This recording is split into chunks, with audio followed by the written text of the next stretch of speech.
a esta última charla del ciclo Los ámbitos de la espiritualidad, que continúa de alguna manera el ciclo del año pasado, Los colores de la espiritualidad.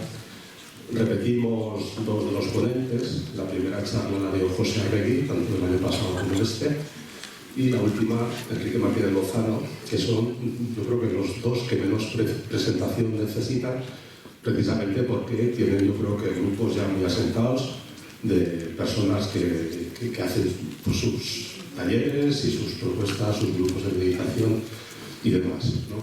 El año pasado hicimos un poco hincapié en las distintas corrientes y algunos referentes espirituales, y este año teníamos interés en hablar de la espiritualidad en diferentes ámbitos. Y la verdad que ha sido un lujo contar, y aprovecho para agradecerles, aunque ya no estén, con Margarita Pintos, que habló de espiritualidad y feminismo, Yayo Herrero, que habló de espiritualidad y ecología, y Juan Ferrero, que habló la semana pasada de espiritualidad y compromiso.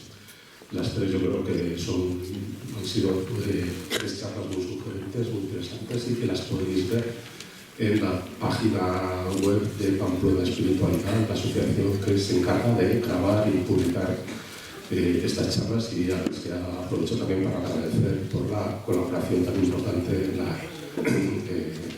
la organización de estos ciclos, ¿no?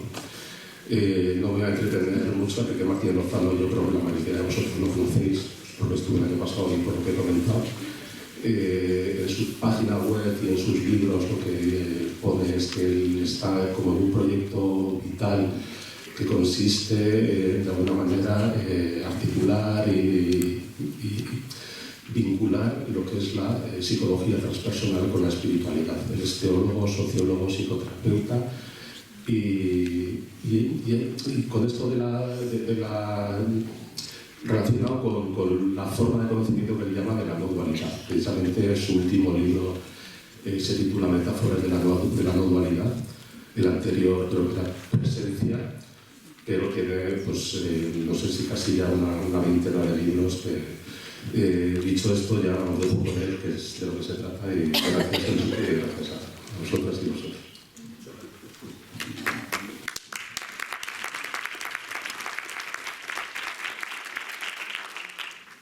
Buenas tardes. Buenas tardes. Buenas tardes. Muchas gracias por vuestra presencia y por lo que podamos y se nos regale compartir aquí esta tarde. Gracias, Jesús, por estas palabras. Estás bien, sin papeles ni nada y todo. Y gracias también por la invitación a este ciclo de este año también. Y además de gracias a ti y a la biblioteca, felicitaciones, porque me parece extraordinario que ámbitos laicos se abran, ¿no?, a toda esta dimensión. Me parece algo muy, muy importante. No he podido participar en las charlas, como asistente digo, en las charlas anteriores, porque tenía otros compromisos y en varias ocasiones estaba fuera de Pamplona. Por ejemplo, la última con Mari Carmen Ferrero, a pesar de que somos tan amigos y nos conocemos desde hace tiempo, aunque sí que las he escuchado todas, porque gracias al magnífico servicio que prestan estos amigos de la página Espiritualidad Pamplona y Luña, las he podido escuchar, he disfrutado mucho y me he puesto un poquito en línea de lo que hay escuchado. Y me toca compartir cómo vivo yo el silencio, cómo lo quiero vivir y cuál experimento que es la riqueza. Y ello también nos llevará a hablar forzosamente de las dificultades y de los miedos que tenemos ante el silencio. He preparado esto, como suelo preparar todas las cosas, con muchísimo cariño, con mucha ilusión, también pensando sobre todo en este ámbito, por lo que decía al principio, incluso con pasión. Con tanta pasión que cuando me di cuenta tenía 100 diapositivas de estas. 100 diapositivas me dan para 4 charlas, ¿no? Y muy pobre de mí y pobre gente. Pero luego el problema era cortar, digo, que corto aquí, pero claro, cuando uno hace algo parece que todo lo que hace tiene su interés e importancia. Y lo he reducido lo más que he podido, espero no pasarme mucho, iré controlando el tiempo. Y también esto explicará que no añada muchas palabras a las diapositivas que van apareciendo y me ceñiré lo más que pueda a ellas. Y quería empezar con una afirmación sabia que pertenece nada menos que a la tradición sapiencial judía. Justamente, además, en el libro de la sabiduría es donde se lee: un profundo silencio lo envolvía todo. No es una frase dicha así al pasar, no es como algo metafórico de decir, claro, si había un gran silencio o no. El sentido profundo de este profundo silencio es que habla de él como si fuera la matriz, el germen, la fuente de donde brota todo lo demás. Y es curioso que en una tradición sapiencial tan distante en tantos sentidos de la tradición bíblica, me refiero al taoísmo, en el Tao Te Ching se dice: los 1000 seres surgen del ser y el ser surge del silencio, de la nada. Por ahí va. Entonces desde ahí querría compartir con vosotros y vosotras esto que quiero vivir en torno al silencio. Lo he dividido en 5 capítulos. Empezaremos hablando de niveles de silencio. Nos preguntaremos luego qué es el silencio. Diré alguna cosita en torno a las dificultades para vivirlo, que fundamentalmente es miedo. ¿De dónde nace el miedo al silencio? ¿Cómo se articula el silencio con la mente, es decir, con el pensamiento? Que es una perspectiva para comprender también lo que es la paradoja humana. ¿En qué quedamos? El silencio es lo que contiene todo y es suficiente con todo, y ahí es donde metemos la palabra, la mente, la acción, etc. Para terminar ya centrándome de una forma expresa en lo que es la riqueza del silencio, tal como quiero vivirla. Vamos a empezar pues con el primero, niveles de silencio. Cuando hablamos de silencio, si no lo referimos a puro mutismo superficial, estamos hablando de algo muy profundo, tal como yo lo veo por lo menos. Estamos hablando, son los niveles de silencio, de un silencio exterior. Un silencio de la mente, es decir, de pensamientos. Un silencio de la voluntad, es decir, de deseos. Y un silencio de la acción, es decir, de protagonismo. Fijaos en lo que está puesto entre paréntesis. Cuando acallamos los pensamientos, cuando acallamos los deseos, cuando acallamos nuestro afán de protagonismo en todo, ¿qué es lo que concluye? Es claro, ¿no? Es el silencio del yo. Entonces, cuando estamos hablando de silencio en este nivel profundo, o si la palabra nos chirría en este nivel espiritual, estamos hablando fundamentalmente del silencio del yo. Y lo que haré aquí será desmenuzar un poquito en qué consiste ese silencio del yo y cuál es la riqueza que encierra y que oculta. Y claro, cuando empezamos hablando del silencio no podemos dejar de preguntarnos ¿y por qué tenemos tanto ruido? De todo tipo.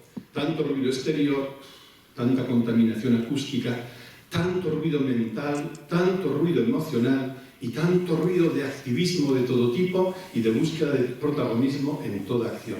¿Por qué tanto ruido? Y ahí está. El ruido exterior, el ruido informativo, el ruido interno. Estamos rodeados de ruido, si vale la metáfora, por fuera y por dentro. Vamos a empezar pues con el primer nivel de silencio, que es el silencio exterior.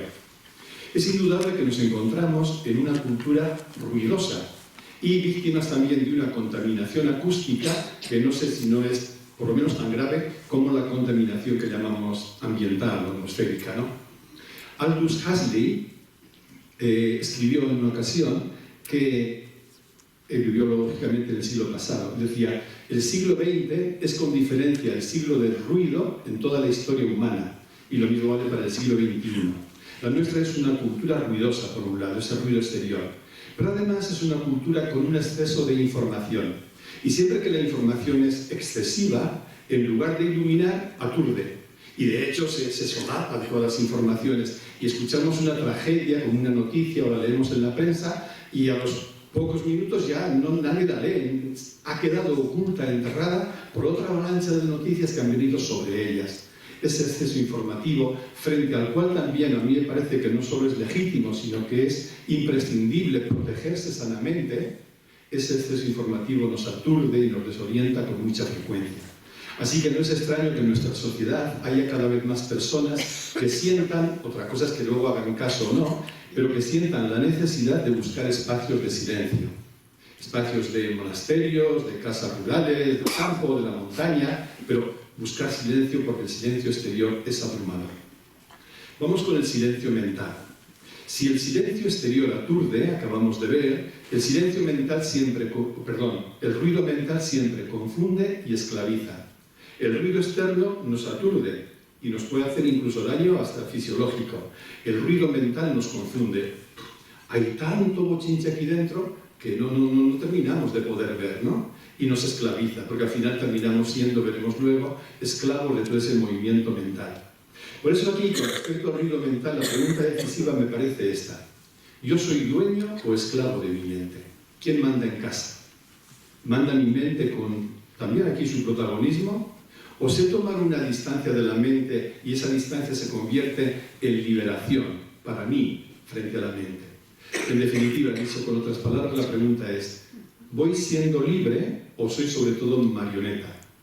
Puedo ser marioneta aunque me cargue de razón, aunque crea que tenga la verdad y aunque me desgañite defendiendo mi punto de vista con los demás y presuma de ser libre frente a los otros que me llevan la contraria. Con todo eso puedo seguir siendo marioneta, porque soy marioneta en tanto en cuanto me creo lo que mi mente me dice y es ella la que, esa mente pensante, la que lleva el mando en mi vida. Y todavía la pregunta planteada de otra forma. ¿Yo vivo en el pensamiento o en la atención? ¿Vivo en la mente o en la consciencia? Consciencia y silencio, veremos al final de la charla, son sinónimos. He empezado yo presentando esta frase de la tradición bíblica, un profundo silencio envolvía todo, y terminaré con una frase muy similar a ella, y espero que después de todo el recorrido nos resulte clarificada, ¿no?, aquella expresión. Digo eso porque silencio y consciencia son prácticamente sinónimos o equivalentes, tal como lo entiendo yo. El silencio es un silencio consciente y, por tanto, hablar de silencio consciente es lo mismo que hablar de consciencia. Esta pregunta me parece muy importante porque marca un punto decisivo en el crecimiento de la persona y en el camino espiritual. El punto ese de inflexión se produce cuando la persona descubre de una forma experiencial por ella misma los dos lugares que tenemos en nosotros, el lugar de la mente o del pensamiento y el lugar de la atención o de la consciencia. Hasta que no distinguimos netamente por experiencia personal esos dos lugares, no hay forma humana de tomar distancia de la mente y por tanto no podemos hacer silencio mental, no podemos liberarnos del ruido de la mente. Para poder liberarme del ruido de la mente y no ser marioneta en sus manos, necesito salir de ella. Pero ¿dónde voy a salir si no conozco otro lugar por experiencia? Esto es lo que marca un antes y un después. Ese otro lugar donde puedo salir, y que está en todos y en todas nosotras, ¿no?, donde puedo salir para desde ahí tomar distancia y liberarme del protagonismo de la mente, es lo que llamamos atención o consciencia. Hace 2 días, parece que alguien tuvo una sincronía conmigo, recibí este dibujo que me encanta, porque retrata muy bien lo que es el ruido mental y lo que nos ocurre cuando la mente toma el mando. Ahí ves, en primer lugar, un monigote sentado en la silla que está pensando, te iba muy bien. En la segunda viñeta ese pensamiento se empieza a enredar y se va complicando un poquito. En la tercera es una madeja que te mueres. Y en la cuarta ha desaparecido hasta el tipo de la silla y hasta la silla se ha caído. No sé si se ve porque es un dibujo pequeñito. Y en el centro se lee, a ver cómo salgo de esta. ¿No habéis oído nunca esa expresión?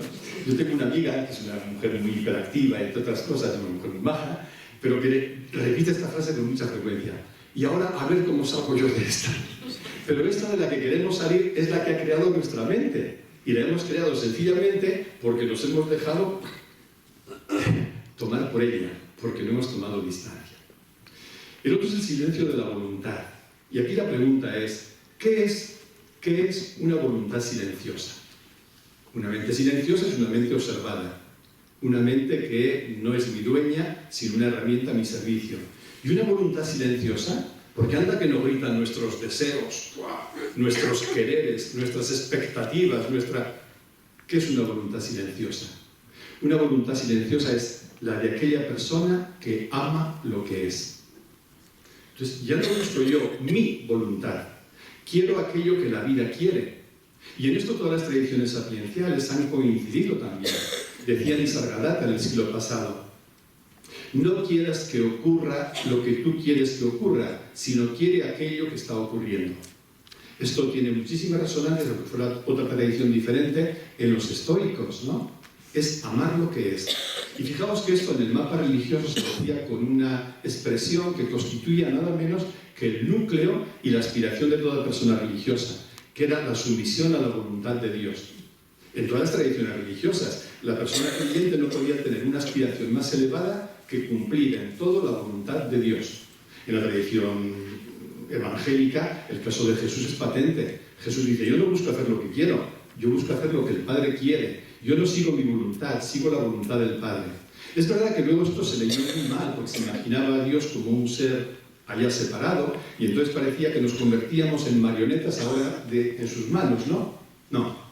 Cuando quitamos esas lecturas equivocadas de la mente y caemos en la cuenta de aquello que ellos nombraban como Dios, no es nada más que el fondo de lo real, no es nada más que la vida con mayúscula, no es nada más que nuestra verdadera identidad, entonces amar lo que es sintonizar con aquello que somos, realinearnos si nos hemos desalineado con tanta frecuencia con lo que realmente somos y vivirnos desde ahí. De hecho, se podría formular con esta frase que a los que provenís de la tradición cristiana os sonará: que no sea lo que yo quiero, sino lo que quieres tú. En el mapa religioso ese tú nombra a Dios, pero no hace falta que se ponga el nombre de Dios. Que no sea lo que yo quiero en este momento, sino lo que quieres tú, lo que quiere la vida, lo que quiere lo que es. Y esto no sé si está de más decirlo, no habría necesidad de decirlo, pero como venimos de donde venimos, quizás sí. Esto no tiene nada que ver con la resignación, con la claudicación, con la indiferencia, con el pasotismo, con la indolencia, en absoluto. Esto es de lo más arriesgado que hay. Esto solo tiene que ver con la sabiduría, porque solo es la sabiduría la que nos permite comprendernos y, comprendiéndonos, alinearnos con todo lo real. Y la acción que brota de ahí, veremos enseguida, esa sí es una acción liberadora. Porque mientras las acciones brotan de la mente, del yo y del griterío de la voluntad, lo único que hacen es engordar el ego y aumentar la locura del mundo. Silencio de la voluntad. Si os interesa podéis haceros preguntitas mientras yo hablo por dentro. ¿Cómo va el silencio de mi mente? ¿Cómo va el silencio en mi voluntad? ¿Y cómo va el silencio en mi acción? El silencio de la acción. He citado antes a Nisargadatta, para mí uno de los sabios más reconocidos del siglo XX. Nisargadatta decía: como un pájaro volando, yo no dejo huellas. Es precioso esto. No deja huellas la persona que es libre y que no va buscándose a sí misma en aquello que hace. Como un pájaro volando, no dejo huellas. No voy buscando reconocimiento, aplauso, méritos, no. Y fijaos qué cosa, en otra tradición tan diferente a la de Nisargadatta, hindú, Jesús de Nazaret. Jesús de Nazaret decía: que tu mano izquierda no sepa lo que hace la derecha. Y esto no tiene nada que ver con una lectura moralizante, moralizadora, no. No, tú tienes que ser... No, es que no se entere. Quiere decir que tu acción es una acción silenciosa, que no estás en un protagonismo de la acción. Y esto, de nuevo, otra tradición diferente. Fijaos qué belleza que todas las tradiciones espirituales confluyan en la misma intuición sabia. En el taoísmo, a esta acción silenciosa o silenciada le llaman el Wu Wei. Wu Wei significa la no acción, pero que no es la no acción que entendería la mente, que dice, bueno, pues es cruzarse de brazos, no hacer nada o no dar un palo al agua. No. Es una no acción llena de actividad, llena de acción. Más aún, esta no acción de la que habla el taoísmo es la única acción correcta. Es una acción creativa y siempre fecunda, porque es una acción liberada. Ya no es mi acción, ya no es la acción en la que yo voy buscando un objetivo determinado. Es la acción que brota y entonces pasa a través mío como un cauce limpio cuando mi voluntad y cuando mi protagonismo están silenciados. Lo que pasa por un cauce limpio queda intacto. Esta acción es una acción sin apego y sin apropiación de fruto. Otro término y otra expresión central en el budismo, ¿no? Y también en el hinduismo, en el Vedanta. No hay apropiación de fruto, no busco nada para mí en esa acción. Es la única acción no violenta, porque la acción violenta viene de que yo me confronto con otro y ahí entra la violencia. Pero cuando no hay un yo que se apropia de la acción, es la única acción no violenta. Por eso es una acción que genera siempre espacios de fraternidad y espacios de vida. Es una acción que no se mide por el esfuerzo, por los puños, por el voluntarismo, sino por la sabiduría, es decir, por la comprensión. Y lo que comprendemos, ¿qué es? Comprendemos que hay algo que actúa más allá de nosotros. Y nosotros somos simplemente cauces a través de los cuales eso que actúa, eso con mayúscula, eso que actúa, se expresa. Hay una frase en el Evangelio que hace chirriar a mucha gente cuando la lee solo desde la mente, y es una parábola de Jesús en la que dice: cuando hayáis hecho todo lo que tenéis que hacer, decid, somos siervos inútiles. Y entonces la gente se subleva. Joder, después de todo lo que me ha costado que me digan siervo inútil, es una metáfora preciosa. Siervo inútil solo puede decirlo la persona sabia. Soy un siervo inútil. Solo puede decirlo la persona que comprende que lo que ella es un cauce y que ella no se está apropiando de lo que está haciendo. Entonces, claro, soy un siervo inútil. Es lo mismo que cauce o canal, dicho con una expresión un poco más provocativa. Ese algo que actúa más allá de mí, no se puede nombrar. Hay palabras que apuntan hacia él. Una de ellas es presencia. Es una presencia consciente, es la presencia libre de ego, es lo que somos. Y querría cerrar esto del taoísmo con una expresión central también en el Tao y que dice así: nadie hace nada, pero nada se queda sin hacer. Por eso digo que la no acción del taoísmo, el Wu Wei, no es inactividad, no es claudicación, no es indiferencia. Todo se hace. La diferencia es que todo se hace desde otro lugar. Y ahora, como un guiño a mi amiga Mari Carmen, que estuvo aquí la semana pasada, esto me lleva a concluir que entre silencio y acción, entre silencio y compromiso, sobra la I. No hay un silencio y luego yo tengo que hacer algo de lo que he pensado en ese silencio. Yo por lo menos crecí en ese tipo de formación. No tengo que hacer silencio para después comprometerme. No. Silencio es acción. Es la acción más creativa, más fecunda, más viva, más desapropiada y más liberadora. Silencio es compromiso. Silencio es entrega. Porque hay una desapropiación de base desde el principio. Cuando sobra la I entre silencio y acción, silencio activo, acción que nace del silencio, cuando sobra la I entre silencio o espiritualidad, decía Mari Carmen, y compromiso, es porque ha cambiado el desde dónde nos estamos viviendo.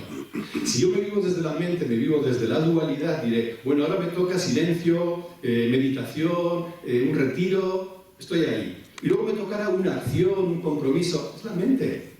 Cuando yo estoy en silencio, estoy en una acción extraordinaria que alcanza a toda la humanidad. Cuando estoy sentado en mi esquina meditando en silencio. Y cuando estoy en una acción, sea dando estas charlas, sea compartiendo algo, sea escuchando a una persona, o sea asistiendo a quien lo necesite, ojalá que cuando estoy ahí esté en el silencio. Está brotando esa acción del silencio, porque si no, no será una acción silenciada, será una acción gritona, y una acción gritona no hace bien. Con esto pasamos al segundo punto, que es el silencio. ¿Qué es? El silencio, para empezar, no es mutismo. El que te calles, eso no es silencio. El tener la boca solo cerrada, eso no es silencio. Yo muchas veces tengo la boca cerrada y tengo un follón dentro, que es cualquier cosa menos silencio, ¿no? Porque ¿de qué sirve tener la boca cerrada si la mente va a 1000 por hora, si la voluntad está exasperada y si en la acción hay un protagonismo que te mueres? No, no es mutismo. Por eso silencio tampoco es lo opuesto al ruido. Una cosa es el ruido, otra cosa es el silencio. Estamos en la mente dualista otra vez, no. El silencio tampoco es un objeto que mi mente pueda delimitar, pueda definir, puede decir, esto es silencio, y lo envuelvo en una cajita como de regalo. No. Silencio es eso que contiene tanto el ruido como el no ruido. Por eso, ¿sabéis qué? Lo que somos es silencio que nada puede romper. El silencio no puede ser roto. No puede ser roto, porque es lo que contiene absolutamente todo. Puede haber un ruido estridente que te molesta y te hace daño hasta en el cerebro. Es cierto. Pero ese ruido que molesta y que hace daño no rompe el silencio. El silencio siempre está como, perdonad la metáfora, detrás del ruido, como sosteniendo incluso el ruido. Sostiene todo lo que hay. Y entonces cuando nos abrimos a esta comprensión del silencio nos damos cuenta de que, jope, eso y lo que somos es exactamente lo mismo. Eso es la consciencia que sostiene y que contiene todo. Ese es el silencio. Es decir, el silencio del que estamos hablando aquí es consciencia. Es un estado de ser, que puede estar acompañado de un mucho hablar, de mucha risa, de mucha palabra, de mucho ruido externo, porque nada lo rompe. De nuevo el asunto es, ¿desde dónde me vivo? ¿Dónde estoy yo? ¿Estoy en el ruido? ¿Estoy en la lucha contra el ruido, que es tan ruidosa como el ruido? o estoy en ese lugar al que el ruido nunca afecta? ¿Dónde estoy? Es decir, dicho con otras palabras, cuando silenciamos el pensamiento y la voluntad y la acción, descubrimos que somos silencio. La belleza de la comprensión no dual, de la no dualidad, es que nos abre los ojos, nos abre la comprensión, valga la redundancia, para comprender que todo aquello de lo que estamos hablando con mayúscula son diferentes nombres de nuestra identidad, es lo que somos. Por eso no hacemos silencio, no practicamos silencio, aunque luego en el lenguaje cotidiano pues esto sea una forma de hablar y de entendernos. No, silencio es lo que somos. Y ahora viene la pregunta grave. Si esto es así, si el silencio contiene todo, ¿por qué tenemos tanto miedo al silencio? ¿Y de dónde nos vienen las dificultades? En primer lugar, yo creo que el miedo al silencio nace de un miedo a nuestro interior. Es más que repetida aquella frase de Pascal, ¿no?, el pensador francés, cuando decía: yo creo que la causa de todos los males del mundo no es otra nada más que la incapacidad del ser humano de quedarse a solas en una habitación. Esto, quedarse a solas, es complicado, porque cuando hay barullo en nuestro interior, barullo me refiero ahora a malestares psíquicos de mayor o menor intensidad, a una ansiedad más o menos elevada, cuando la persona no está a gusto en su piel, quedarse a solas con ella misma es una tarea muy ardua, ¿no? Y quedarse en silencio sin nada a lo que aferrarse. Yo conozco gente con mucho rodaje religioso, vengo de ese mundo, y alguna gente que me dice: yo soy una persona de oración, pero yo no puedo orar si no tengo un libro en la mano, un libro espiritual, si no tengo un rosario que toque, si no tengo algo, yo en silencio desnudo, ¿qué hago yo ahí? Nos da miedo, y a los varones nos da más miedo quedarnos solos por dentro que a las mujeres en general, porque también nos han hecho endurecer por muchos motivos más frente a nuestros sentimientos y nos han alejado más de nuestros sentimientos que a vosotros, las mujeres, ¿no? Este miedo está. Luego hay algo más. Está la ansiedad. Sabéis que la ansiedad, que se experimenta como prisa, como nerviosismo, en la mente se experimenta como hiperactividad mental. Cuando nuestra mente está muy activa, el problema nunca está en la mente, ni por supuesto en las neuronas. El problema está en las emociones, en la sensibilidad. Porque cuando nuestra sensibilidad, nuestra emocionalidad está removida, cuando no estamos reconciliados con nuestros sentimientos, entonces ahí se crea un malestar acompañado de ansiedad. Y automáticamente esa ansiedad en la mente se traduce en hiperactividad. Nadie puede tener una mente silenciosa mientras su ansiedad esté elevada. No se puede, porque no se puede tener al mismo tiempo una mente silenciosa y una mente hiperactiva. No se puede. Por eso cuando una persona quiere meditar o hacer silencio y tiene problemas de ansiedad no resueltos por la ansiedad elevada, o tiene un día con una ansiedad alta, no podrá sentarse, resultará insoportable, no podrá. Esto es el miedo también al silencio. Otro miedo y dificultad para el silencio es nuestra necesidad de ser protagonistas y de llevar las riendas, creemos, de todas las cosas de nuestra vida. La necesidad de control. Porque desde chiquititos nuestro cerebro ha asociado seguridad, de la que nadie puede prescindir, con control. Y hemos llegado a creer y a convencernos de que nos sentiríamos seguros el día que controláramos todo. Valiente tontería. No controlamos nada, absolutamente nada. ¿Quién controla ahora cómo está produciéndose su respiración? ¿Quién controla cómo funciona su corazón? ¿Quién controla por dónde va lo que hemos comido hace unas horas y por dónde se está haciendo la digestión? No controlamos nada, ni de dentro ni de fuera, pero mantenemos la ficción ilusoria y que engorda nuestro ego de que tenemos el control. Entonces, ¿qué ocurre en el silencio? Dos cosas. En el silencio se pierde el protagonismo y se pierde el control. Por eso hay personas que cuando empiezan a hacer silencio se sienten como que parece que hasta físicamente se van a caer de la silla, como que se desequilibran. Claro, porque si tú acallas, primero el cuerpo, luego poco a poco la mente, vas acallando tu voluntad, no controlas nada. Estás dejándote llevar, dejándote fluir y no protagonizas nada. Por eso a la gente le encanta, por ejemplo, gente religiosa, le encanta hacer rezos. Porque si yo rezo, hombre, soy yo que estoy rezando, faltaría más. Y a lo mejor hasta consigo lo que pido, ¿no? Si yo soy el que estoy rezando la oración que sea, estoy rezando un salmo, soy yo soy protagonista. Pero es que en este silencio del que hablamos, en lo que es el silencio contemplativo, tú no haces nada. Tú lo que tienes que hacer es desaparecer. O sea, lo que vas a hacer, lo que va a ocurrir es que tú desapareces, te quitas del medio. Entonces, ¿quién está dispuesto a renunciar al protagonismo y a controlar? ¿Qué yo está dispuesto a eso? Ningún yo. Por eso el yo y el silencio son autoexcluyentes. Donde hay ego, nunca habrá silencio. Aunque esté en una jaula insonorizada. Donde hay ego, donde hay yo, no hay silencio. Y donde hay silencio, no hay ego, ¿no? Por ahí va.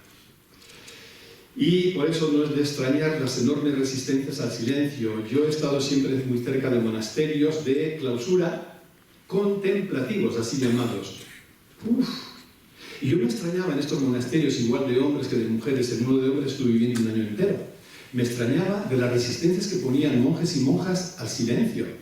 Hacen muchas horas de oración, pero como digo, con los salmos en la mano, en grupo o individualmente, en oraciones, rezos. No tengo nada contra ellos, ¿eh? Cada persona tiene que hacer aquella oración que siente que tiene que hacer y punto. No estoy criticando a nadie, estoy constatando una resistencia que me parece un poquitín preocupante y que la conozco de primera mano, así que aquí igual podría hablar de mí mismo por no meterme con nadie. Entonces yo en mi época religiosa también, para mí la oración era muy importante. Pero cuando me daba miedo el silencio, porque yo quería no perderme yo, que mi yo estuviera ahí, que mi yo llevara el control, yo hacía el silencio y decía, voy a hacer un rato de lectura, voy a rezar una oración que ya me sé de memoria, voy a repetir lo que fuere, ¿no? Voy a rezar un salmo. Y la pregunta es, ¿cómo una persona que dice valorar tanto la oración y toda la vida, la dimensión espiritual, cómo se resiste tanto al silencio? ¿Cómo puede ser tan ignorante de la riqueza que el silencio encierra? ¿Cómo nos podemos perder la riqueza que el silencio aporta? A mí esto sí que me preocupa. Me ha preocupado en mí y me preocupa en muchísimas personas a las que quiero y a las que valoro de verdad. Lo que ocurre es que vivimos además, para completar ya el círculo, en una sociedad y en una cultura que nos provee y favorece todo tipo de distracciones. Los monjes no muchas, están ahí cerraditos, a alguna hora tienen de internet, pero poco más, ¿no? Pero claro, lo contrario al silencio es la distracción, entre comillas, tal como la empleaba Pascal, que el filósofo que nombraba antes, la distracción como el despiste, el despistarte. Y estamos en una cultura que nos puede despistar, en cuanto queramos, estamos despistados. Y a propósito de esto, anteayer leí una noticia que no me resistía a no ponerla aquí, que dice lo siguiente, fijaos, está publicada en marzo, mes pasado. Dice, la generación Z, que son los nacidos desde 1997, es la más ansiosa y deprimida de la historia. Es un estudio llevado a cabo durante un tiempo muy largo y publicado en The Economist como figura ahí. Chicos que no tienen 20 años todavía y que sean la generación más ansiosa, no tienen ellos, entre comillas, ninguna culpa. Culpa no tiene nadie. Ellos no son nada más que el reflejo de una sociedad y una cultura ansiosa y deprimida. De una cultura y de una sociedad que desconocen lo que es el silencio como esta riqueza de la que estamos hablando. Pero no deja de ser como un síntoma o una alarma preocupante, ¿no? Por lo menos para llamarnos la atención. ¿Qué está pasando aquí? Cuando estamos ahí, lejos del silencio, en la hiperactividad mental, ¿qué ocurre? Voy un poquito más rápido ahora. En primer lugar, cuando en lugar del silencio de la mente estamos en esa rumiación, elucubración, cavilación incesante, lo primero que ocurre es que nos convertimos en esclavos de los movimientos mentales y emocionales. Recordad aquella imagen del monigote en la silla y con aquella madeja en cómo salgo yo de esta. Totalmente esclavo, ¿eh? No mando yo en mi mente manda sobre mí. Y aquí una palabrita de atención, ojito con la higiene mental. Esto me parece decisivo. Si yo dejo que mi mente esté todo el día por donde ella quiere ir, no os garantizo cómo puedo terminar por la noche. Y como ya me sé dónde me puede conducir, en cuanto yo veo que están produciéndose pensamientos de un color, entre comillas, negativo, soy rapidísimo en cortarlos. Ya sé dónde me conducen, pero no quiero hacer la madeja que hay en el dibujo ese, no. Eso se llama higiene mental. Sin higiene mental, la persona no puede ser libre ni puede vivir en paz. Es imposible, porque esa misma falta de higiene mental es lo que te está restando la libertad, te convierte en esclavo y la que te quita la paz todo el rato. No solo eso, la hiperactividad mental nos mantiene o acentúa la ignorancia de nuestra identidad. Porque para la mente está claro que solo soy el personaje, la personita, Enrique, con este cuerpo, con esta historia y con estos sentimientos y punto, ¿no? Para la mente somos un objeto bien delimitado. Es decir, la mente, como sabéis, no porque sea mala la mente, es que no puede dar más de sí, por su naturaleza, la mente confunde la identidad con la personalidad y cree que nuestra personalidad, esto que figura en el DNI, esa es nuestra identidad. Esa es una ignorancia. A mí me gusta llamarla ignorancia original, en alusión al pecado original. Nuestro pecado original es esta creencia, este error, porque es el origen de toda nuestra confusión después. La confusión y el sufrimiento, totalmente inútil y estéril, no son nada más que consecuencia de estar encerrados en el estado mental. Es un estado de consciencia. Antes decía que el silencio es un estado de consciencia, que llamamos estado de presencia. El estar en la mente es otro estado de consciencia que llamamos estado mental. Y ahí en ese estado nos encontramos más o menos como este ratoncito. Ya podemos girar y agotarnos dando vueltas, que es lo que hacemos cuando estamos ahí, en la mente, en la acción, en lo que fuere. Ya la podemos justificar, pero no haremos nada más que incrementar la confusión y el sufrimiento. Por el contrario, solo el silencio nos lleva a aquello tan genuino y tan cercano que ni siquiera puede ser nombrado y que sin embargo es lo que somos. No podemos hablar del silencio con propiedad. Si hubiera sido coherente con lo que yo vivo en el silencio, me hubiera sentado en esta mesa y hubiéramos estado una hora calladitos. Porque del silencio no se puede hablar. Yo no he dicho una sola palabra en toda la tarde sobre el silencio. Solo he dado apuntes que pueden despertar algún eco para que ese eco despierte el hambre del silencio que somos. Pero son apuntes o mapas en torno a lo que somos. El silencio no. El silencio no puede ser nombrado. No puede ser nombrado. Pero es lo más íntimo, lo más genuino. Es lo que nos define. Es nuestra identidad. Por tanto, estar lejos del silencio no podemos estarlo hablando en rigor nunca jamás. Porque nunca podemos estar lejos de lo que somos. Pero psicológicamente estamos lejos de él a cada rato. Y cuando estamos lejos del silencio, estamos dislocados. No es raro que lo pasemos tan mal.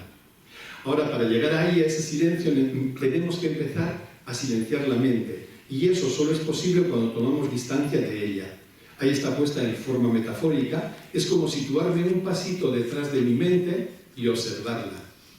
Como decía antes, me puedo situar un pasito detrás de la mente cuando estoy ahí en la atención y desde la atención lo observo. Dicho con un poquito más explayándome un poco más. En nosotros hay otro lugar más allá de la mente y lo experimentamos cuando no ponemos pensamiento. Si ahora cualquiera de vosotros o de vosotros os preguntarais, cuando no pongo pensamiento, ¿qué queda? ¿Qué queda? Si realmente no pones pensamiento, eso que queda es el otro lugar. Eso es lo que llamamos, por nombres diferentes, atención, testigo, eso que se da cuenta, consciencia, eso queda. Eso queda. Y esa es la puerta que nos introduce al silencio, a nuestra casa. Eso es lo que somos. Eso es lo que somos. Vamos al cuarto punto. Si somos silencio aquí, ¿qué tiene que ver la mente? Si somos silencio consciente, el pensamiento, la razón y la acción, todo eso que cuenta. Y con esto entramos a querer comprender desde esta perspectiva lo que es la paradoja humana. El ser humano es claro que es un puzzle, tal como yo lo veo. Es un puzzle muy complejo, muy vulnerable, pero también muy armonioso, y es una paradoja. Paradoja quiere decir que tenemos como dos niveles en nuestra realidad. Está el nivel psicológico, que es el nivel de la personalidad, y está el nivel profundo, que es eso que no podemos nombrar, pero que es nuestra identidad. Como tenemos dos niveles que no son contrarios, son solo diferentes, la no dualidad significa el abrazo de ambos niveles, y esto constituye una paradoja. Una paradoja es una contradicción solo aparente. Parece contradictorio porque para la mente es contradicción. La mente dice, ¿pero en qué quedamos? ¿Soy esto o aquello? Y la sabiduría, la comprensión responde, ¿eres las dos cosas? El sabio Raymond Panikar, del que celebramos este año el 100 años de su nacimiento, se preguntaba, ¿qué soy yo? ¿La gota de agua o el agua de la gota? No me parece, aunque sea metafórica, una pregunta trivial. La respuesta es clara, somos las dos cosas. Yo soy la gota, la formita que tiene mi personaje, mi persona, y soy la consciencia que se está experimentando en la forma de esta gota, el agua que se experimenta en la forma de esta gota. Lo humano, decía, es paradójico, y de hecho la paradoja es el sello de lo humano, y como decía también es una contradicción solo aparente. Por tanto, nosotros somos a la vez mente y silencio, somos animales racionales y somos consciencia, o si lo queréis en una expresión un poquito más dual, sería somos consciencia que se está experimentando en la forma de un animal racional.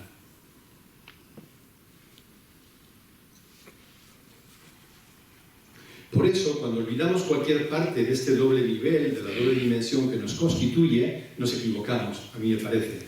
Porque el silencio sin palabra, el silencio sin mente es que un mutismo vacío, que no sirve para nada. Un silencio... Y a su vez, la palabra o la mente sin silencio, mucha palabra, mucha mente, mucha razón, sin silencio, ¿qué es? Mero bla, bla, bla, que también ocurre, no sirve para nada. ¿Cuál es entonces el lugar y el valor que ocupa la mente dentro de todo lo que somos nosotros? Lo primero que me parece importante decir es que la mente funcional, no la mente que nos encierra en sus laberintos, que suele llamarse mente pensante, mente que cavila, mente que rumia, etc., sino la mente funcional es la herramienta más valiosa que tenemos. Mente funcional significa que la mente para mí es una herramienta que yo la utilizo para aquello que la necesito, pero que no me identifico con ella. Igual que utilizo la mano o el brazo para tomar esta jarra, pero ya no se me ocurre identificarme con la mano ni con el brazo. Necesito preparar esta charla, necesito organizar una agenda, y utilizo la mente para 1000 cosas. Herramienta preciosa, pero ya no me identifico con ella. Yo sé que estoy en otro lugar porque soy también otra realidad. Entonces la mente funcional la valoramos por completo. Y dentro de la mente funcional lo que valoramos es la razón crítica. Este, tal como yo lo veo, es un logro, ojalá sea ya irrenunciable desde la modernidad. Cuando abandonamos la razón crítica caemos en la irracionalidad, en la credulidad más tonta, con todas las consecuencias que podemos conocer. La razón crítica, como sabéis, se inaugura, si es que la podemos llamar así, con aquel grito de Kant que abre la puerta a la ilustración, ¿no? Sapere aude, es decir, atrévete a conocer, rompe con los tutores. Kant decía, los tutores son los médicos, los abogados, los sacerdotes en aquella cultura, no estaba hablando de esta, ¿eh? Estos son los tutores que quieren gobernar la vida de las personas y que a las personas se dejen gobernar por ellos, porque es muy cómodo, decía Kant, permanecer en la infancia. Entonces su grito era, sal de la infancia, atrévete a madurar, sapere aude, atrévete a saber, atrévete a conocer por ti mismo. Y con Kant vienen también los llamados maestros de la sospecha, aquí se incluye sobre todo a Marx, a Nietzsche, a Freud, que nos hicieron sospechar de aquellas cosas que nuestra mente daba por completamente seguras. Entonces, de la razón crítica no podemos renunciar en absoluto. Ahora bien, valorando la mente y la razón crítica como una herramienta preciosa, es una pena cuando nos quedamos encerrados en ella. Porque la mente no puede ser, por supuesto, desvalorizada, toda su función, pero no es la meta de llegada. Ojalá podamos trascenderla. Entonces, el ser humano tiene un impulso dentro que nos lleva a reconocernos que somos más que la mente y por ahí también la trascendemos. ¿Por qué? La mente, siendo una herramienta valiosa, no tiene acceso a lo realmente real, solo a la interpretación que ella hace de lo real. Esto es muy importante, sobre todo cuando vemos que hoy tanto físicos cuánticos como neurocientíficos nos están recordando que lo que vemos fuera no es la realidad, no vemos nada de la realidad. Vemos la realidad interpretada ya por la mente, vemos una realidad modulada y lo que llamamos realidad es una construcción mental. Lo que hay ahí fuera, lo que vemos, no es lo que hay ahí fuera. Uno de los físicos que más admiro, es un físico cuántico joven, es italiano, aunque enseña en Francia, en Marsella, tiene un libro precioso que titula La realidad no es lo que parece. Y que de pronto esta afirmación no la haga un místico, sino que la haga un físico, no deja de ser muy significativo del momento donde estamos. Por eso, para acceder a lo realmente real, es necesario el silencio de la mente, acallar la mente. Nadie que no acalle su mente podrá ver la realidad de lo que es y de lo que es realmente real. Y en esa línea de acallar la mente aparece la pregunta a la que me refería antes. Cuando no pongo pensamiento, eso es acallar la mente, ¿qué queda? Si tuviéramos más tiempo, si estuviéramos en un grupito más chico, podríamos hacer el experimento. Cuando yo no pongo pensamiento, ¿qué queda? A lo mejor queda tensión, resistencia, curiosidad. Eso sigue siendo pensamiento. Un pasito más. Yo aguanto con paciencia, con mucha paciencia. Este camino hay que ser muy pacientes, porque nuestro mono es muy hiperactivo. Muy pacientes. Cuando yo no pongo pensamiento, ¿qué queda? Al principio puede asustar por los motivos que he dicho antes. Permanece si puedes ahí. Permanece. Al final se descubre la luz. Al final ves la luz. Lo que queda evidentemente no es nada más que silencio. ¿Sabías el día? Silencio, silencio consciente, ¿no? Me lío. Y nos vamos al quinto punto. La riqueza del silencio. ¿Cuál es la riqueza que el silencio contiene? Todas las tradiciones sapienciales, yo creo que no hay excepción, han utilizado dos metáforas para hablar del encuentro con nuestra verdadera identidad, para poder responder a la pregunta ¿quién soy yo? Ellos han utilizado dos metáforas. Una metáfora es la del regreso a casa, me comentaba antes Antonio, la de la vuelta a casa, y otra metáfora es la del tesoro escondido o la perla perdida. La vuelta a casa. Cuando comprendemos que el silencio es nuestra casa, es decir, nuestra identidad verdadera, nuestra identidad última, entendemos toda esa metáfora. El silencio es a la vez la puerta y el destino. El silencio nos lleva a casa, porque el silencio es nuestra casa. Pero esa metáfora está más que bien traída. Y la otra metáfora es la búsqueda del tesoro escondido.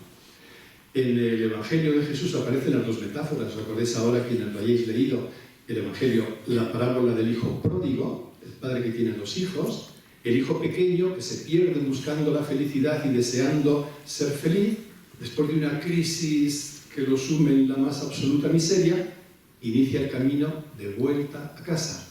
Vuelta a casa es volver a lo que somos. Y también en el Evangelio aparece la parábola quizá más cortita del tesoro escondido en el campo. Y de Jesús, un hombre en su campo encuentra un tesoro escondido, se llena de tal alegría que vende todo lo que tiene para comprar aquel campo.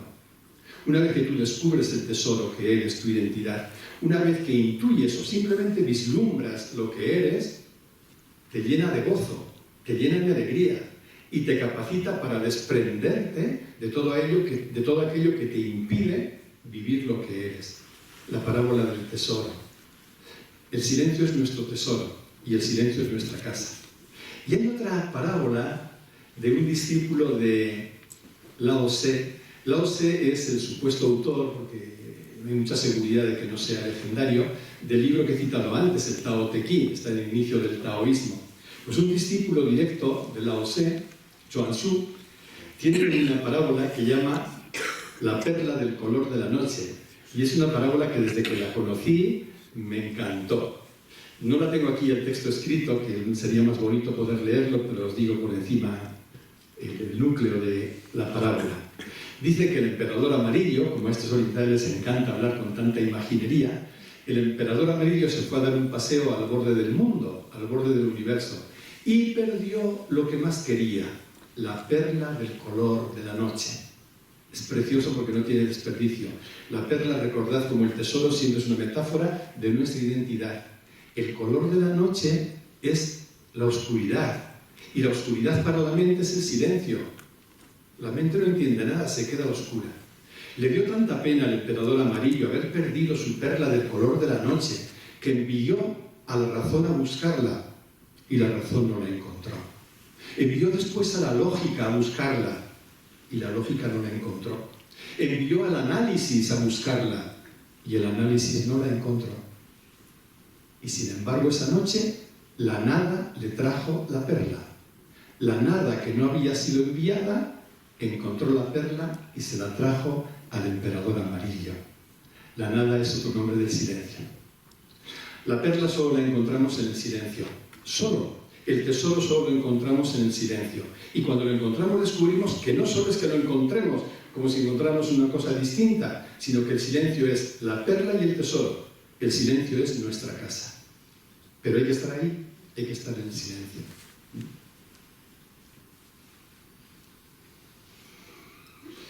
A partir de aquí no me quedan sino invitaciones. Una invitación a saborear el silencio. Permítete, aunque sean 2 minutos, medio minuto, saborea el silencio. Más allá de la mente notarás, brilla la quietud y emerge la presencia que eres.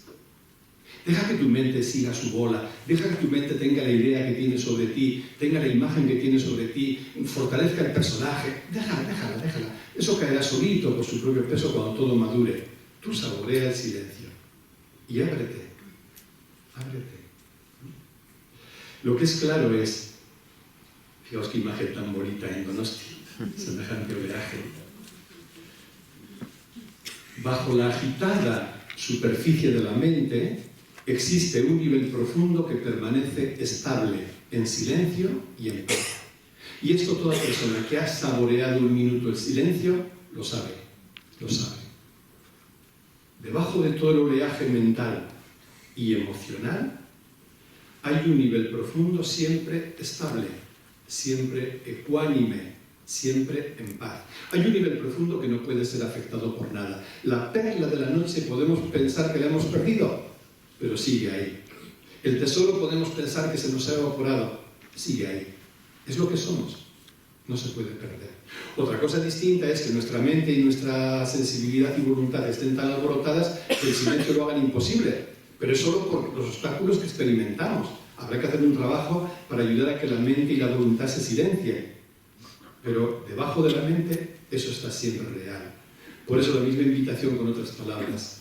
Permite que el silencio te lleve al centro de la vida. Hay una frase atribuida a Pitágoras, fijaos, hace 2500 años por lo menos, ¿no? Pitágoras dice, me da pena ver a los hombres perdidos, corriendo, sin rumbo, de un lado a otro.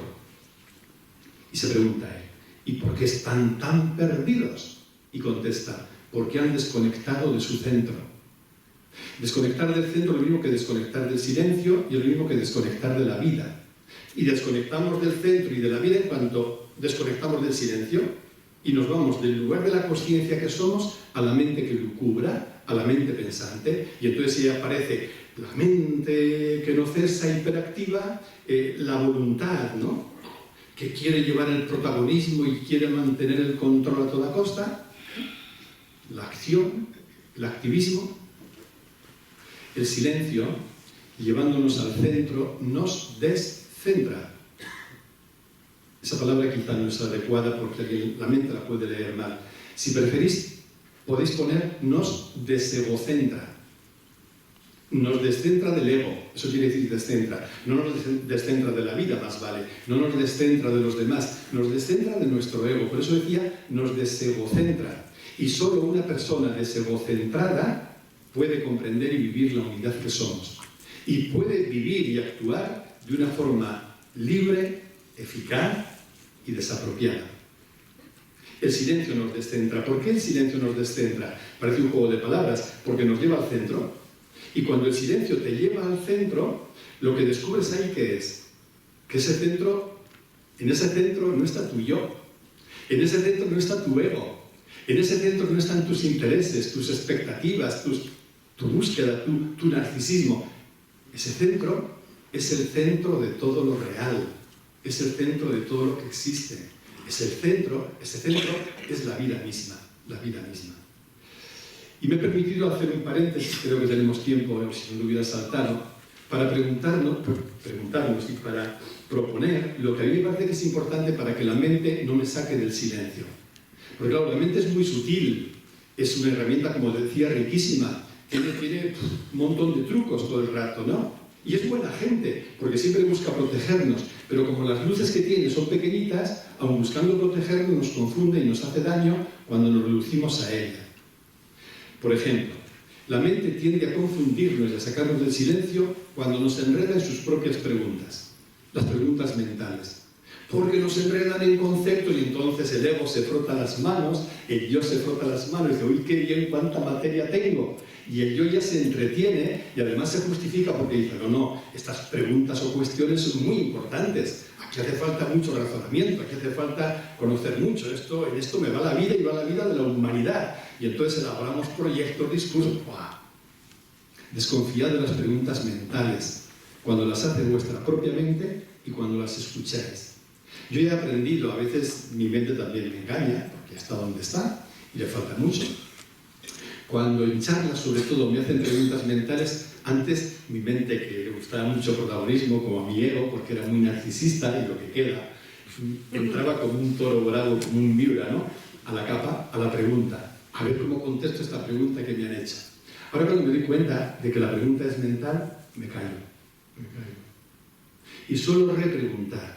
Y la repregunta es esta otra. ¿Qué soy yo? Por ejemplo, tendría un montón de preguntas, ¿no? Pero solo voy a hacer una. Imagina que una persona pregunta, que no es una pregunta rara en estos foros. ¿Y después de la muerte qué pasa? ¿Quién hace esa pregunta? Esa pregunta te va a enredar en conceptos. La pregunta sirve para nada. Primero, porque no te has muerto. Y segundo, porque cuando te mueras te enterarás. Y es una pregunta en la que el ego no busca nada más que su propio interés y que le aseguren algún tipo de continuidad en el tiempo. Y además que no tienes ni puñetera idea de lo que hay, porque hasta que no te mueras no lo vas a saber, por más que te cuenten cosas. Deja esos conceptos que te están sacando del silencio y pregúntate, ¿qué soy yo? ¿Qué soy yo? Cuando la persona encuentra la respuesta adecuada a esta pregunta, se da cuenta de que todas las preguntas mentales cesan, porque ha desaparecido el único que estaba interesado en esas preguntas. Cesan. ¿Qué soy yo? Y fijaos que pongo qué y no quién, porque de nuevo la mente es tan sutil que si tú a la mente le preguntas ¿quién soy yo?, la mente enseguida la personaliza. No. ¿Qué soy yo? ¿Qué soy? ¿Qué soy yo más allá del personaje y más allá de lo que mi mente me contesta? Y esa es la primera cuestión. La primera cuestión es ¿qué soy yo?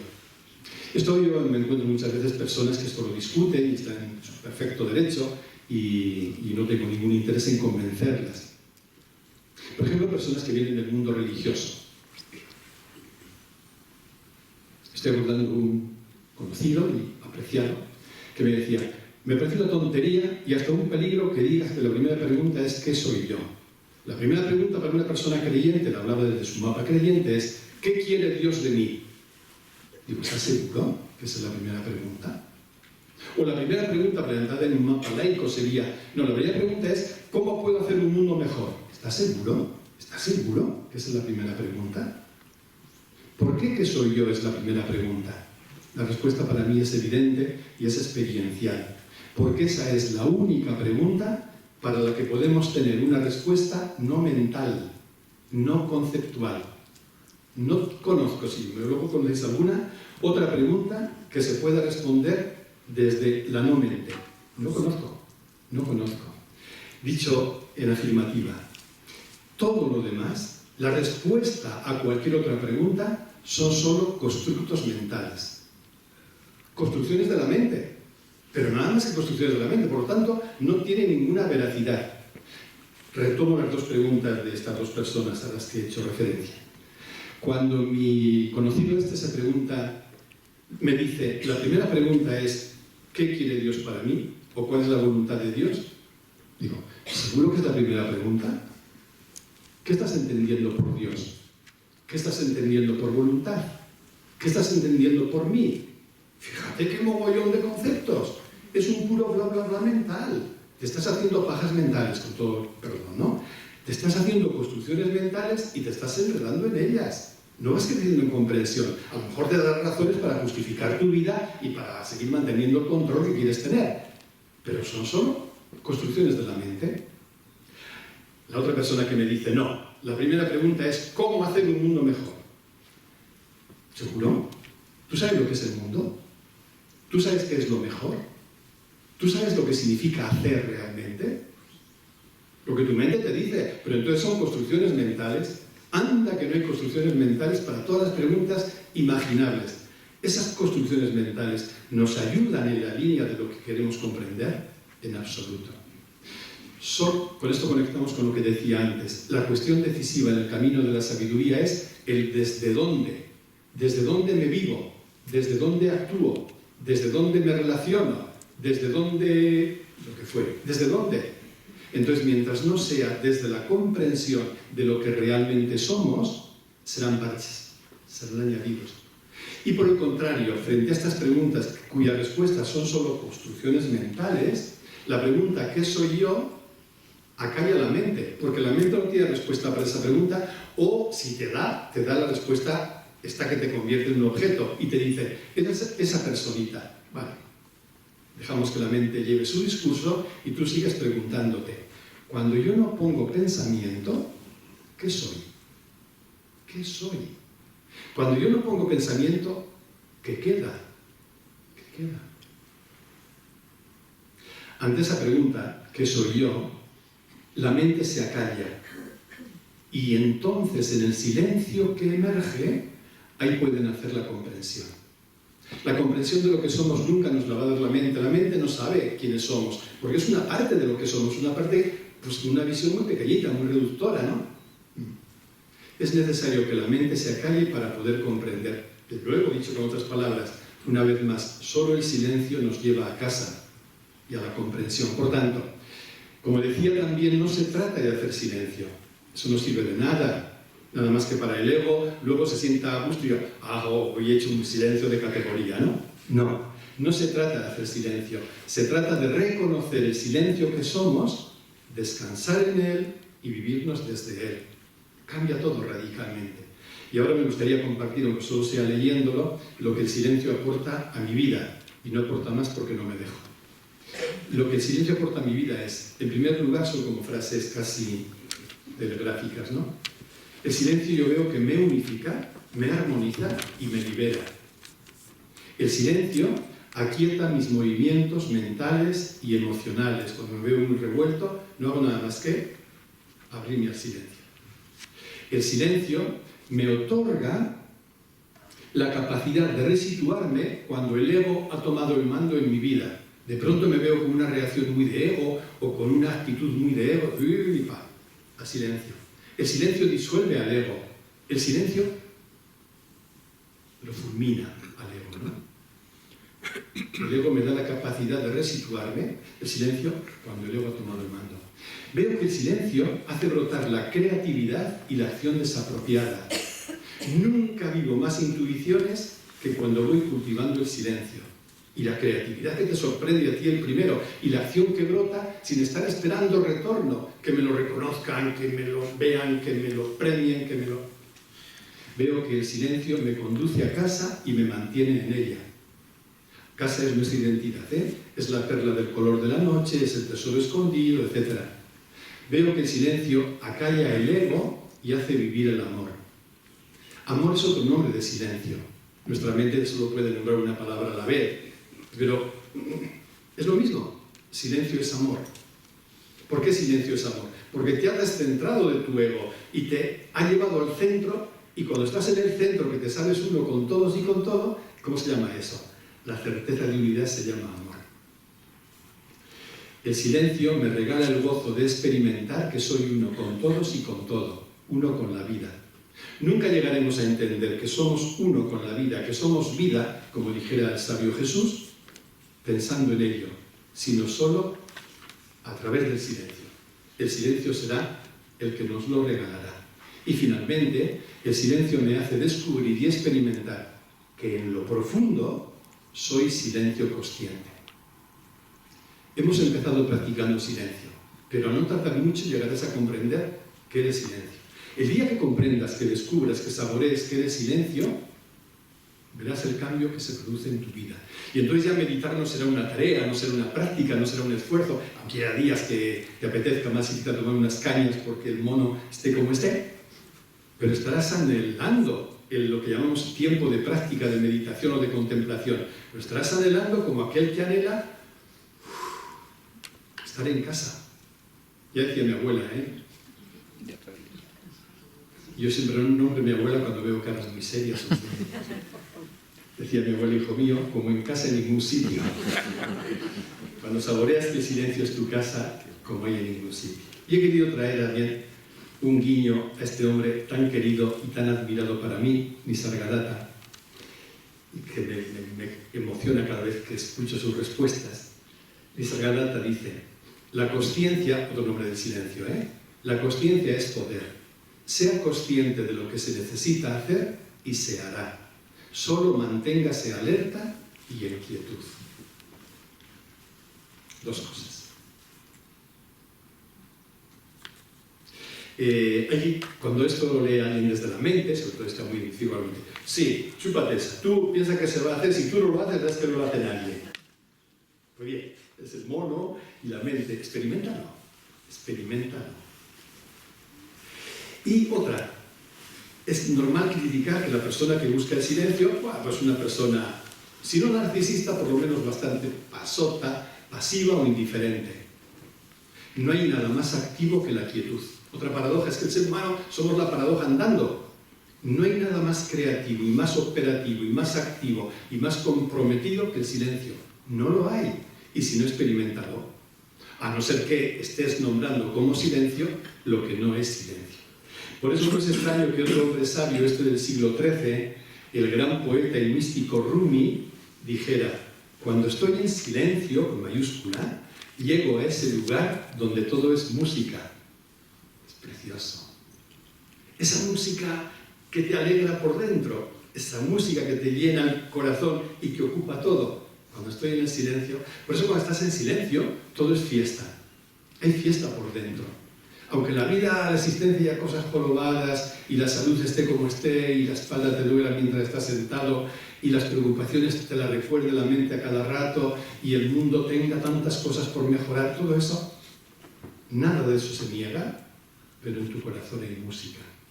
Por eso, voy terminando ya, el silencio es el suelo que nos sostiene. Es nuestra casa, es otra metáfora, ¿no? Casa y suelo. No solo el suelo que nos sostiene, es también el abrazo que da fuerza, color y sabor a nuestra existencia. Y si alguien lo duda, yo solo diría que lo pruebe. Este mismo Rumi, que acabo de citar ahora, que hablaba de la música, Rumi decía, repetía mucho él, el que lo probó lo sabe. El que lo probó lo sabe. Y con quien no lo ha probado, no discutas. No discutas, van a discutir los monos. ¿Os acordáis a los que estuvisteis allí, cuando estuvo Enrique Benito aquí en el Foro Gogoa, en una conferencia que dio? Pues le hicieron preguntas mentales. O sea, nacidas de la mente. No digo no sean legítimas, cada cual preguntamos cómo podemos y lo que nos da la gana y lo que nos interesa. Pero Enrique contestaba con toda sabiduría. Yo esto que digo lo he experimentado. Si tú no lo has experimentado, pues no te puedo decir nada más. El que lo probó lo sabe. Y por eso termino, decía, como he empezado. Había empezado diciendo que la expresión del libro de la sabiduría de la tradición bíblica, un profundo silencio lo envolvía todo. Quizá ahora aquella frase nos suene un poco más rica de contenido. Y ahora no es como un dicho un poco poético si queréis, pero un silencio, no está mal el silencio que lo envuelve todo. No. Ahora, tal como yo escucho yo aquella frase, la retraduciría así. Lo realmente real, lo que no cambia, es silencio consciente. Ahora entiendo por qué lo envolvía todo. Ahora entiendo por qué el silencio es la matriz, la fuente y el origen de todo lo que percibimos. Es la matriz realmente, ¿no? Y aquí ya para terminar un paréntesis, si me permitís. Es curioso lo que entendemos por realidad.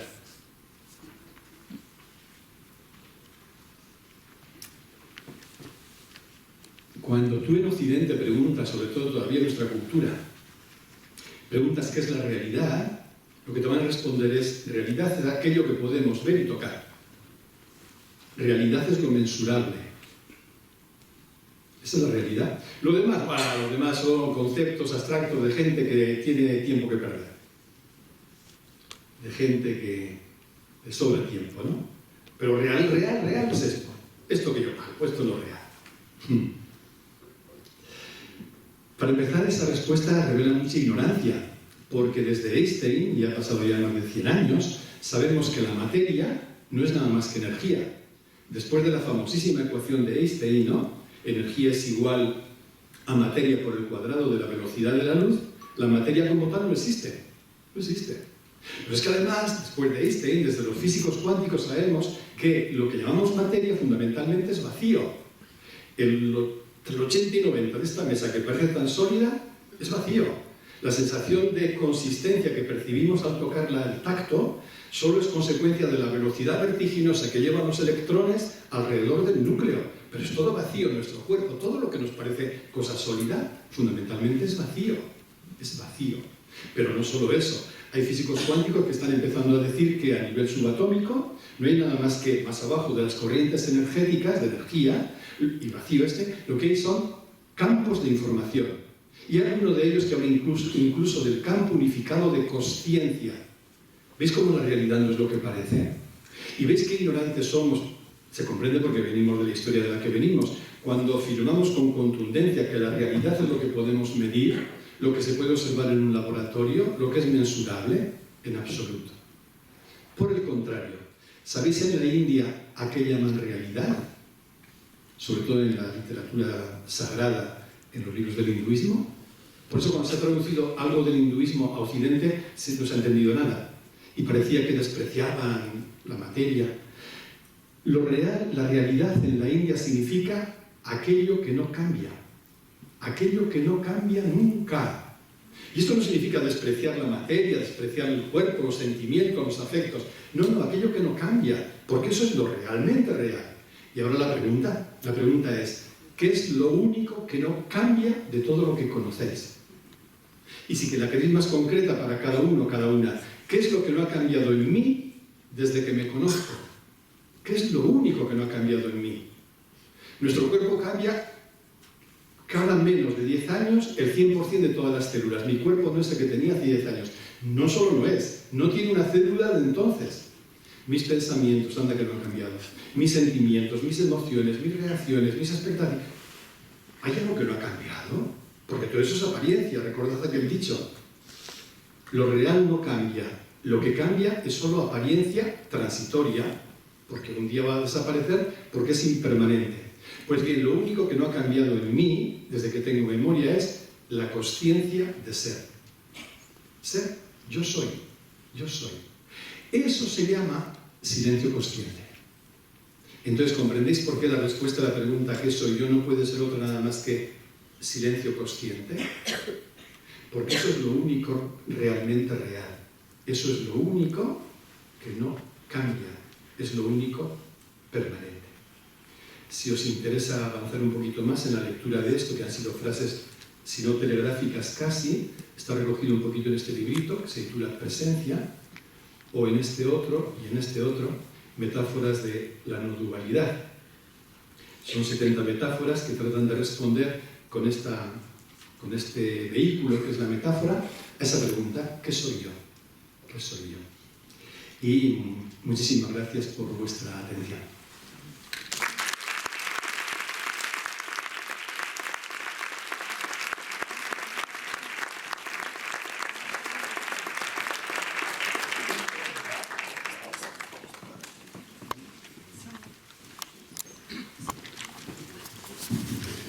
Bueno, no sé si amigos su turno de preguntas o después de lo que has dicho, no sé, ya a la gente le cuesta mucho hacer preguntas y encima pedimos que sean preguntas documentales, va a ser complicado. A ver quién se anima a hacer preguntas documentales. Cada persona pregunta lo que quiere, lo que le da la gana, lo que puede, yo el primero. Y tiene todo el derecho del mundo, ¿no? Sí, ahí.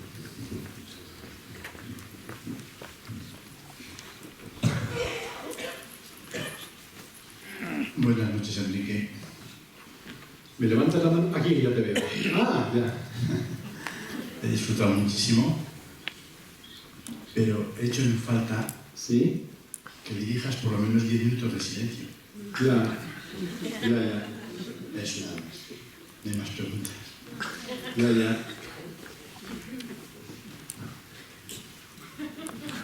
pero no sé qué hacer, no sé si hacerte caso, permitir que...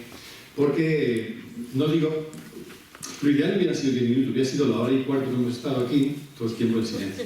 Pero como tenemos ocasión de compartir en otros espacios, pasado mañana sin ir más lejos, pasado mañana te voy a contestar a gusto a esa petición y haremos prácticas de silencio centradas en lo que hemos hablado hoy, ¿no?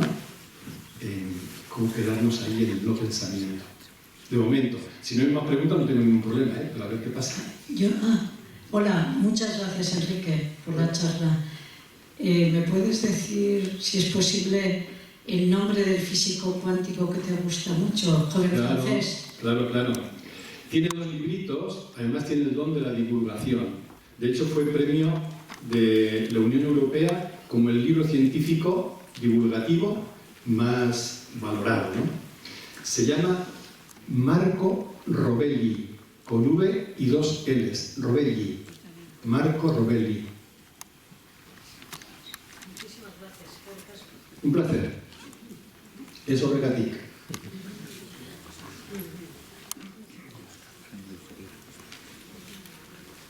Por aquí tienes una mano.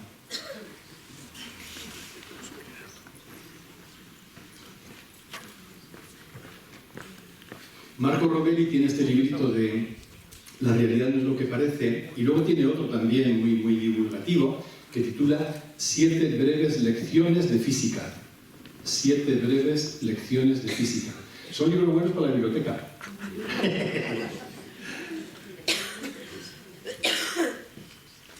Sí. Buenas tardes. Buenas tardes. Y muchas gracias por toda la reflexión tan bien hilada. Me oigo un poco raro, no sé si se me oye bien. Sí. Me parece que por detrás de todas estas reflexiones hay un mundo muy extenso, ¿no? Extenso en experiencias y en vivencias, y precisamente por eso creo que eres capaz de hilarlo así de bien, no solo porque me da la sensación también de que tienes muchas horas en divulgación y en charlas, sino también en experiencia personal y en evolución. Yo he venido precisamente, no le conocía para nada, aunque veo que aquí hay muchos fans, me da esa sensación, ¿no? Que para vos será. ¿Cómo? Que yo no le conocía a usted para nada, ¿no? Y aunque creo que hay muchos fans aquí, que tengo esa sensación, muchas personas que le siguen, que yo creo que por algo será. Y he venido por el título de la charla. Cuando le escuchaba, conscientemente e intentando parar todo tipo de pensamientos que por algún azar no han venido, sin embargo sí venían muchas emociones, sin ponerle nombre. Sí que me parece que, y es un poco la pregunta que quiero hacer, a ver si soy capaz, ¿no?, con toda esta introducción, de saber su punto de vista en función de, no solo de una dualidad de pensamiento, silencio, o ruido, silencio, ¿no?, sino también del papel de la emoción en todo ese mapa, ¿no? En cómo, si nos sumergimos o no dentro de esa emoción, si nos abre algún camino y si nos puede ayudar a lograr ese silencio. Porque muchas veces, ¿no?, se nos explica que estas emociones hay que luchar contra ellas, ¿no? Y creo que, al menos en mi generación y en generaciones pasadas, no se nos ha hablado de este tipo de cosas. Me interesaría, si puede ser, que nos dé una pincelada sobre este. No sé si me he expresado, me he quedado un poco claro lo que quería saber. Yo te voy a decir lo que yo he escuchado, luego me preguntas. ¿Tu nombre cómo es? Yo soy Eva. Eva, que nombre más bonito, ¿no? ¿Sabes que hay algunos estudiosos que dicen que Eva fue el primer nombre de Dios? De hecho, el nombre de Yahvé, el bíblico, el hebreo, vendría de Yahvá, que era la diosa. Antes de un dios siempre hubo una diosa, ¿no? Hasta que el patriarcalismo machista hace 10.000 años impuso los dioses masculinos. Bueno, más allá de eso, Eva, que por cierto también tu nombre se puede traducir como vitalidad. Lo que hoy me llega de tu pregunta, primero, hay muchas horas, sí, de esto, no solo de elaboración y no solo de práctica, sino de mucho dolor. Y el dolor suele ser un maestro eficaz cuando aprendemos a escucharlo. Segundo, no sé si hay fans o no. Lo que sí tengo claro es que no quiero ser maestro de nadie. Casi no sé ni ser maestro mío como para ser maestro de alguien en absoluto. Solo creo en la existencia del maestro interno, que a poquito que hablamos el oído y el corazón, vamos a escuchar que nos guía, ¿no? Que nos va guiando. también a través de situaciones difíciles. Y finalmente, con respecto a las emociones, pues por hacerlo breve, yo diría que primero no es bueno ir contra nada, y mucho menos contra las emociones, ¿no? Contra nada. Todo cabe, todo cabe. El silencio, la consciencia, es aquello que contiene todo, no rechaza nada. Todo tiene un porqué. Luego ya veremos qué hacer con ello, cómo manejarlo, etc. Pero de momento, desde luego, con las emociones, luchar nada. Por otro lado, las emociones son contenidos de consciencia. Entonces los tratamos igual que tratamos a los pensamientos, son contenidos. Yo sé que si quiero abrirme a la puerta del silencio, también las emociones se van a ir callando, igual que se van callando los pensamientos. Pero esto no significa que la reprima, no significa que la desvalorice y no significa tampoco que me haga un ser insensible, duro o rígido. Todo lo contrario. Después de todo este recorrido seguramente terminaré siendo un ser más vibrante que antes. ¿Cuál será la diferencia? Pues similar a la que ocurre con los pensamientos. Las emociones estarán ahí viviendo todo lo que tengan que vivir, pero yo ya no estaré reducido a las emociones. No seré una marioneta en manos de mis emociones, sino que seré la consciencia en cuyo campo aparecen las emociones, porque afortunadamente somos seres sensibles y los estímulos externos llegan. Y si me viene la pérdida de un ser querido, sentiré dolor, sentiré pena y lloraré, ¿vale? Y me permitiré sentir esa emoción. Pero si estoy bien situado, reconoceré que al tiempo que dejo vivir esa emoción hasta el final, sigo en conexión con lo que realmente somos, que está siempre a salvo. Y si tengo una noticia estupenda de una persona a la que quiero mucho, que le ha ido muy bien en no sé qué, me puedo llenar de euforia, está genial. Pero ojalá que la euforia no nuble la comprensión de lo que soy. En definitiva, se trata de vivir tal como yo lo veo, las emociones desde lo que somos, pero sin ninguna negación y represión. No sé si te he contestado. Sí. Y luego me ha parecido un momento de la pregunta, esto es un añadido probablemente mío, que hablabas de la emoción también quizá como puerta de entrada para el silencio. Puede ser, ¿eh?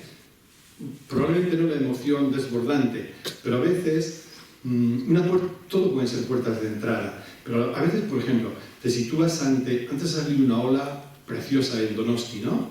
Ana, mi compañera, es una amante de las olas porque le dicen muchas cosas. Yo casi no las oigo, lo que le dicen a ella, pero a ella le dicen muchas cosas. Entonces, en cuanto tenemos ocasión, vamos a Donosti a ver olas y yo a comer algún pincho, con lo cual hacemos caminos paralelos, pero los dos están bien, ¿no? Total, que ya se me dio santo al cielo con esto de las olas.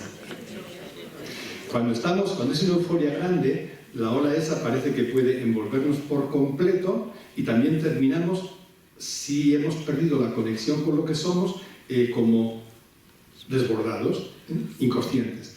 Pero yo puedo situarme ante una ola de estas grandes, o ante un mar en calma, o ante un atardecer, experimentar la emoción que eso me produce y convertir esa emoción como puerta de entrada para llegar al silencio mayor. Es una puerta de entrada en ese sentido, ¿eh? Y hoy sí que lo veo no solo legítimo, sino que puede ser oportuno, utilizar la emoción como puerta de entrada.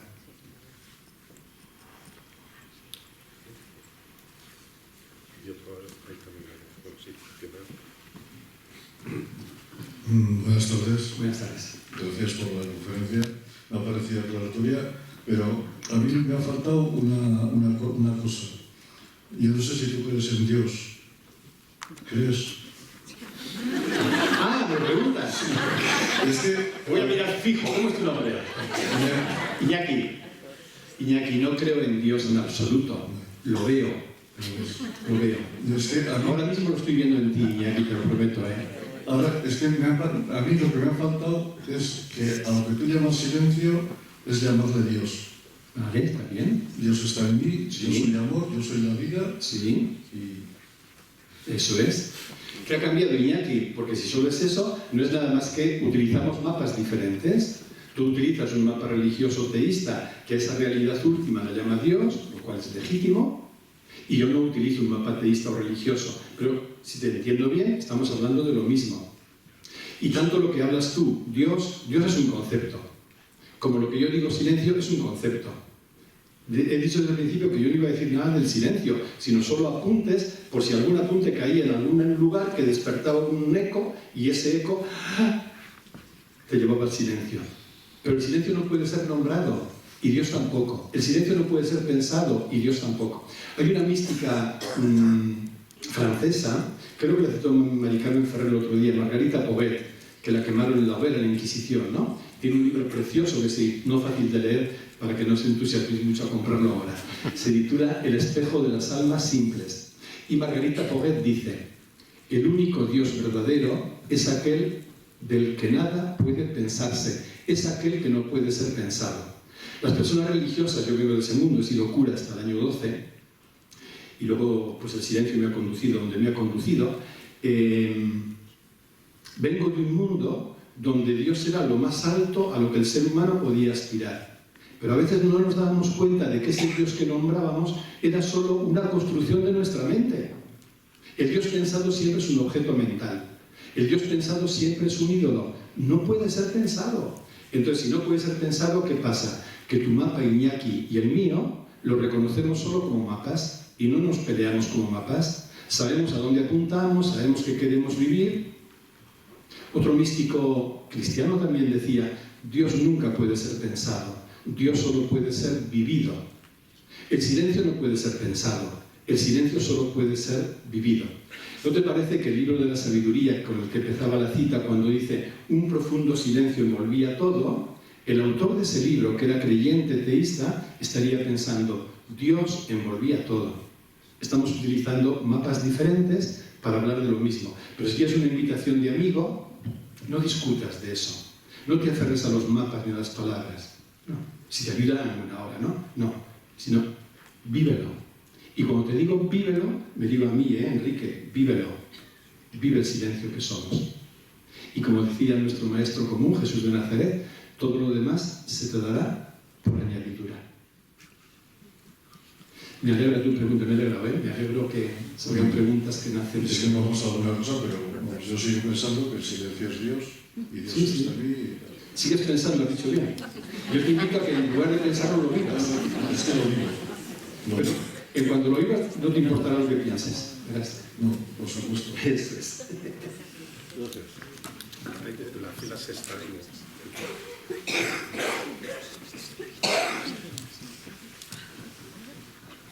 Perdona, tengo una curiosidad, Iñaki. Si no quieres lo contestes, pero como hemos sido colegas, ¿eres cura? No. Ah, no. No, no, solo era una curiosidad mía. Pero vengo de ese ambiente y luego de otro muy distinto, pero muy espiritual. Ajá. No era curiosidad solo.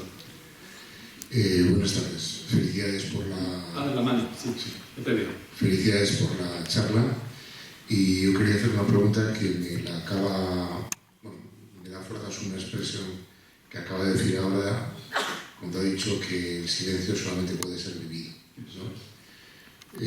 Bueno, a mí me pasa que a veces cuando aprendes a vivir el silencio, como cuando aprendes a estudiar un idioma, se presentan crisis, ¿no? Sí. En ese proceso de la meditación, etcétera, si voy por buen camino, si me estoy desviando, si no hago las cosas correctamente, si no... Bueno. Y yo tengo que decir que creo que vivo el silencio con bastante profundidad y bastante habitualidad. Y a veces me pasa que tengo la sensación de que el silencio se apodera un poquito de mi vida, ¿no? Y que como vivo en un entorno lleno de ruidos externos,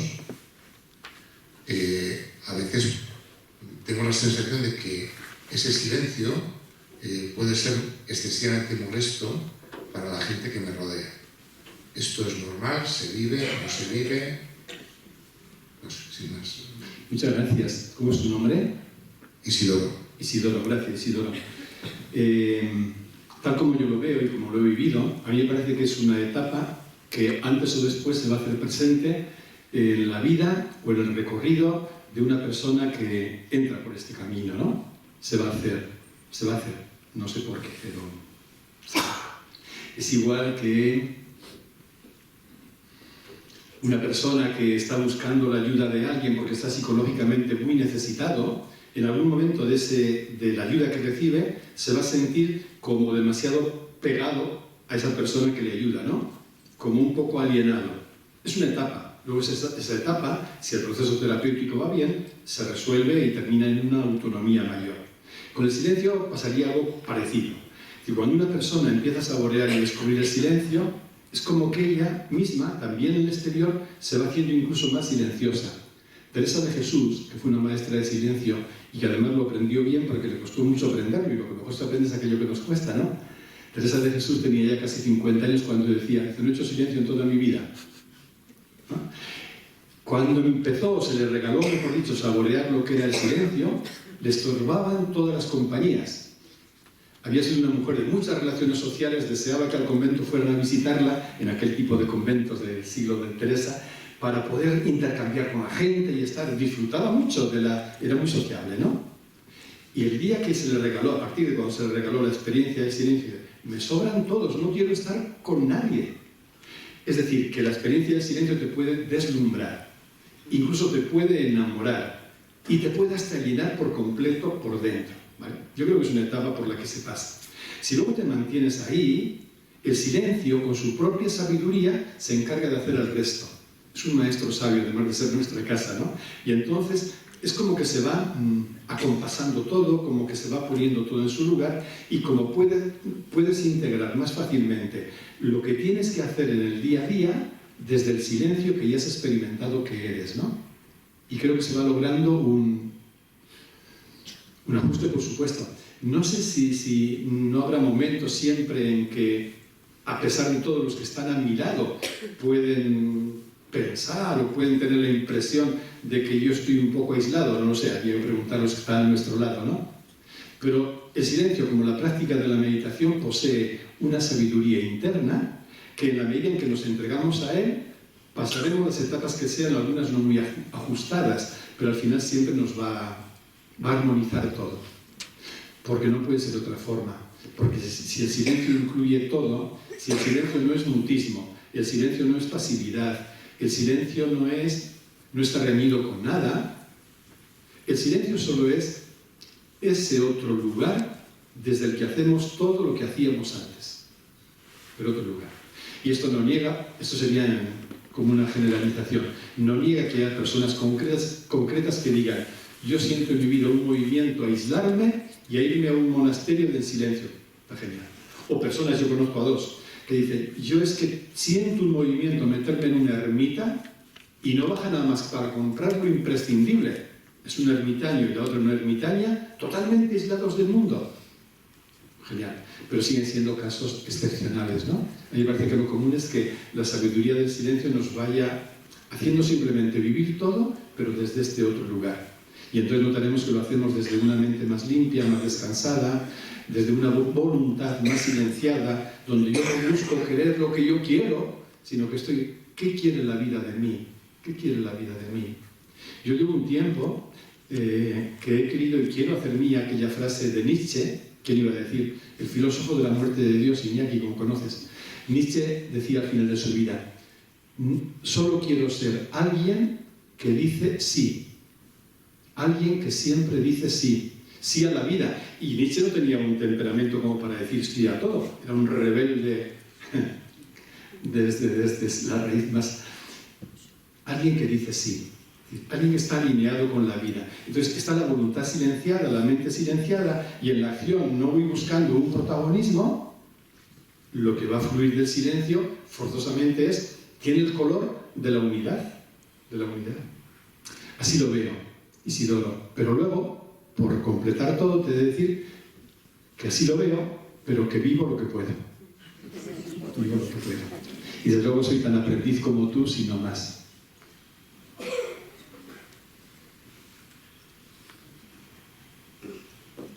Buenas tardes, Enrique, muchas gracias. Me llamo Vicente, soy maestro, y hoy con los alumnos de secundaria hablábamos de algún poeta romántico que terminaba un poema diciendo aquello de: en el mar de la duda en el que bogo, ni aún sé lo que quiero.